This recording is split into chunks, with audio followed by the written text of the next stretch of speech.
People all the time have success with their website. They're able to get traffic. They're able to make a lead convert. They're able to get people to do the things that they want them to do.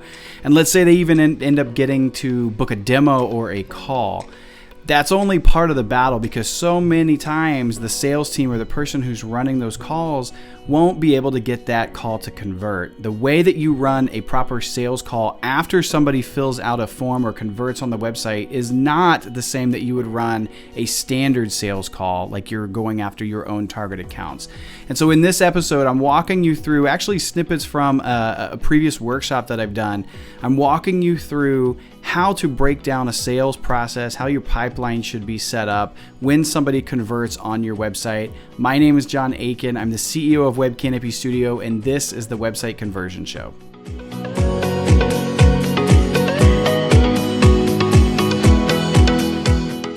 So why are we doing this? Why should we care? John, can you just give us like a script to follow and be done with it? No, it's unfortunately not that easy. There's going to be a lot of golden nuggets that you'll be able to pull out of this one.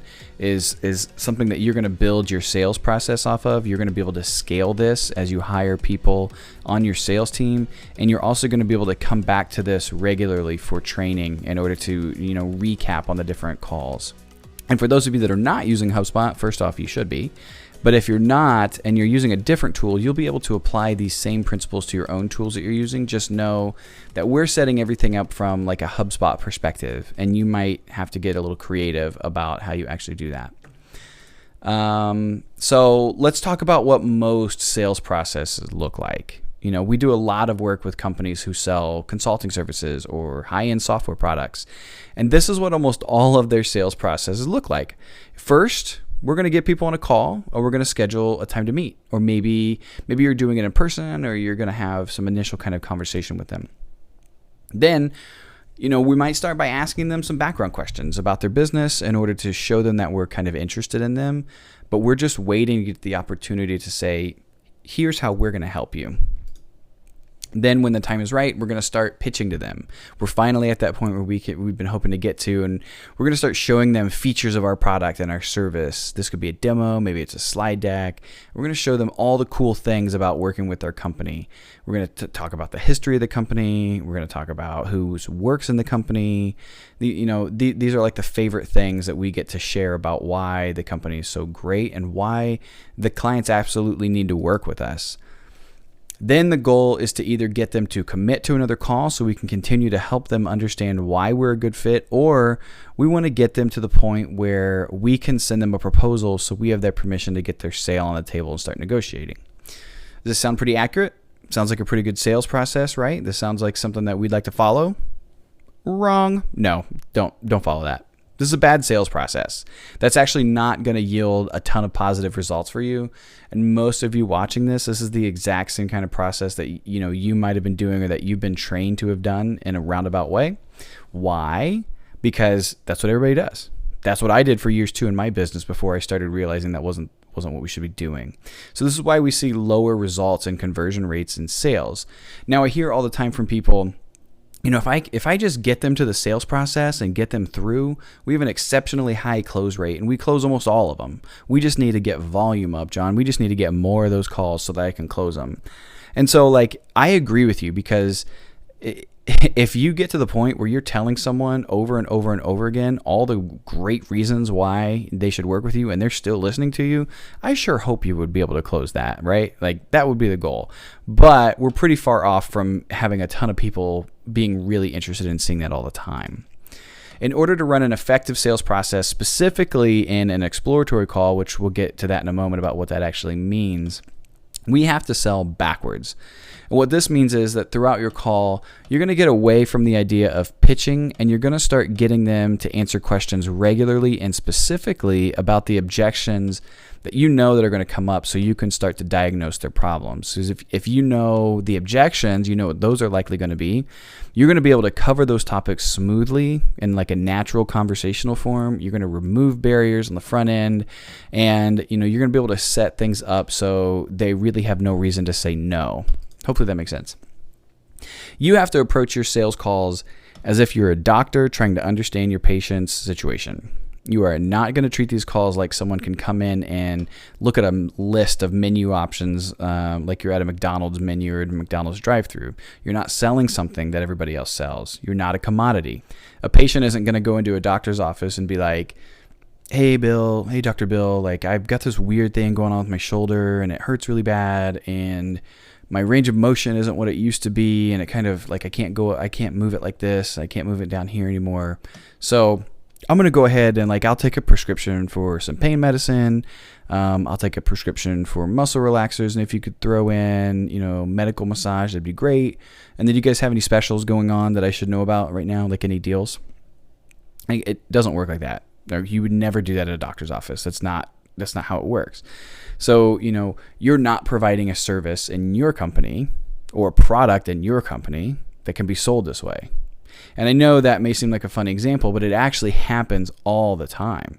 I can give you another pretty common scenario now that I'm just kind of rambling, but it's coming to my mind, so I'm going to share it. We'll have prospects or existing clients come to us and say, John, what I'd really like to do is set up some time to talk with you and get a fee from you because I want to tweak some stuff on my website. I want to do some social media stuff, or I want to build some workflows in HubSpot.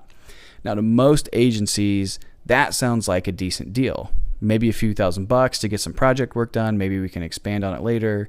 And I'd say more often than not, if an agency hears that, they're gonna come to that meeting. They're gonna take the customer's order and maybe pitch a few extra things as like an added bonus item, and then give them a fee for what they've requested. But that's not how I'm going to handle that call, because what I'm going to do is this. I'm going to book that call, and then when we're on the call, I'm going to let them ramble. A lot of the times people just need to word vomit and share what it is they've been holding inside. I'm going to listen to that. I'm going to let them get all these requests out and all these things that they want to say. And then I'm going to position it with something like this. Like, let's say the prospect's name is Sarah. I'm going to say, Sarah, that's awesome. Thank you so much for the background info. Happy to help. We can definitely help with these things.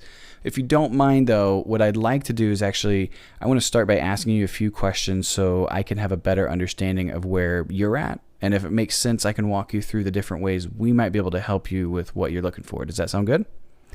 She's 100% going to say yes. She's going to be like, oh, yeah, that's actually a really easy way to do it. And so what I've just done is I've taken them from their McDonald's drive-thru to now, diagnosing her problems. Okay. And that's really, really important to know. So if that's the case, then what exactly is the right funnel process to use? What's a proper sales funnel? There are several professionals out there that will guide you through extensive programs and all kinds of stuff. And, if you're a 20-person sales organization and you're going to scale to 50-person on the sales team, that's probably for you. If you're in a 1 to a 5-person sales program, this methodology is exactly where we want to go.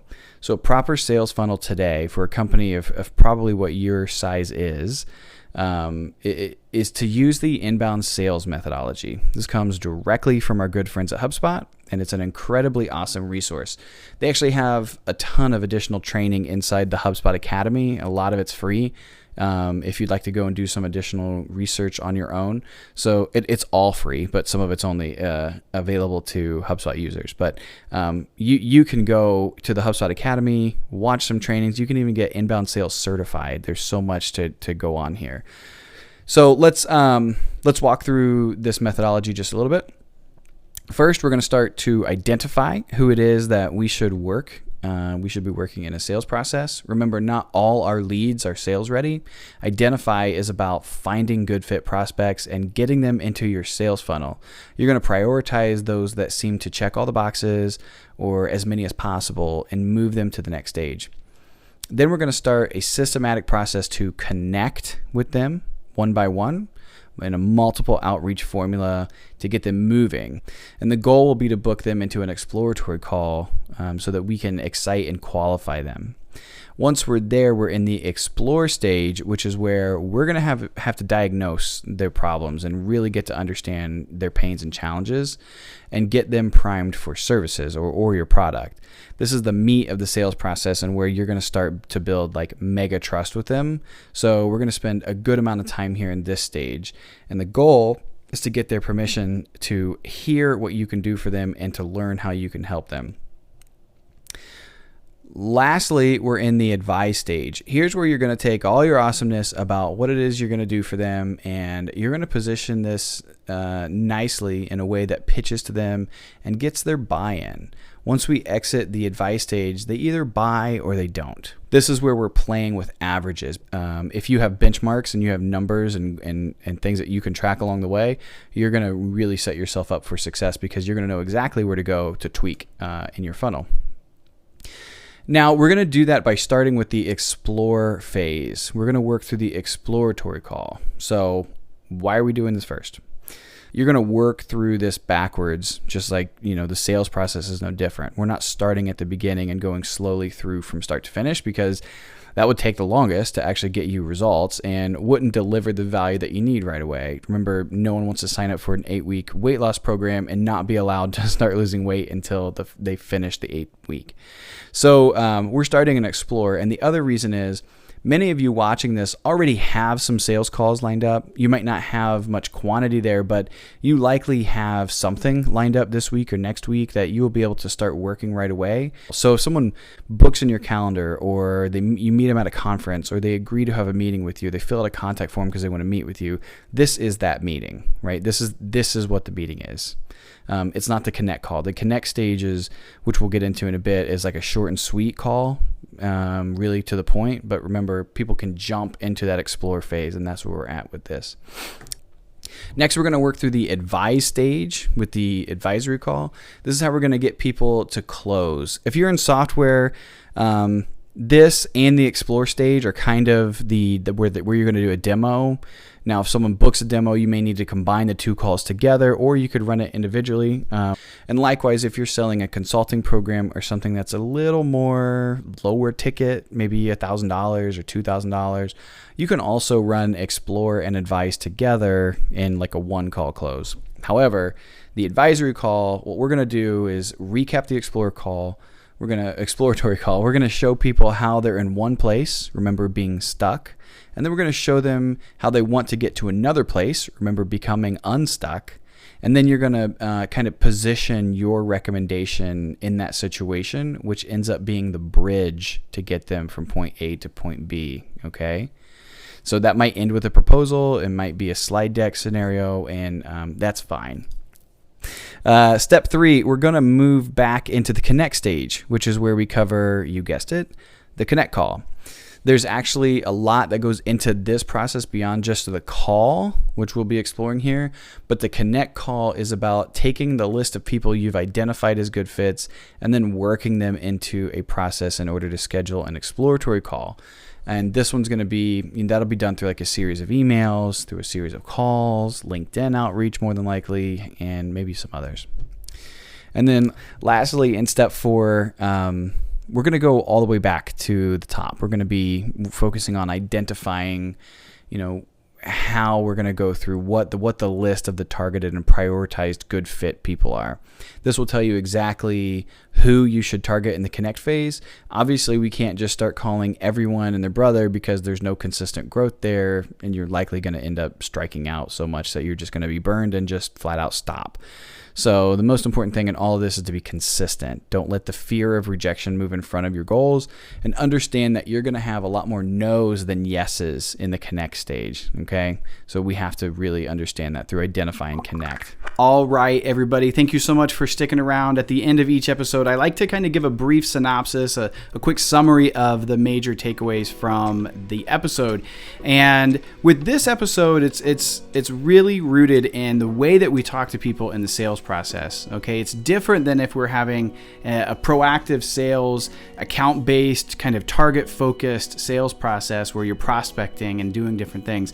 This kind of approach is more of an inbound strategy, and the way that we do inbound sales is not the same way we would do outbound sales. Okay, so if you have a traditional mindset of thinking about how you go after sales targets and sales calls, it's different than how you're going to handle the leads that come through on the website. And so I just want to help kind of open the discussion, open the dialogue inside of your company around that. If you have any other questions, please go to our website. We have lots of information around inbound sales and that process. Go to HubSpot's website as well. There's tons of information on the inbound sales methodology. That pretty much sums everything up today. If you have not done so yet, please go to webcanopystudio.com/assessment. Take the 30-question assessment. You'll get a free customized report that tells you everything you need to do to make your website perform better. It is a personalized report. You'll get checklists and all kinds of other free awesomeness as a follow-up. I think that's it. We'll see you next time.